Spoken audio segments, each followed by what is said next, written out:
Hola amigos, ¿cómo están? I'm Hannah from Speak Better Spanish. Today we're going to talk about the difference between ver and mirar. So in Spanish, they can both translate as to look at, to watch, to see, depending on the context. And they have a lot of different ways that we can translate and use both of them. But the general difference is that ver is the action of perceiving something with your eyes versus mirar is the focused action of paying attention to something with your eyes.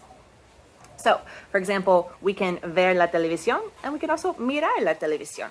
Depending on whether it's kind of going on in the background and we happen to glance at it, ver, or whether we're specifically watching a program and really intent on what's happening.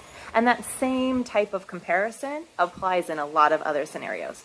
We also have some uses of ver and mirar that are maybe a little bit less of a literal see and more of similar to how we might use them in English. So for example, I might say to someone, ¿Cuándo te voy a ver? When am I going to see you? So not necessarily when am I going to lay my eyes on you, but like when are we going to hang out? When are we going to spend time together?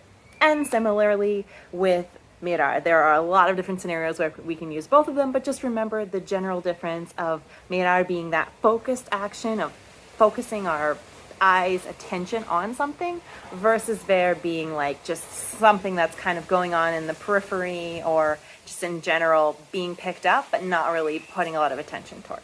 So I hope that helps you guys, and feel free to drop an example in the comment section below of either ver or mirar.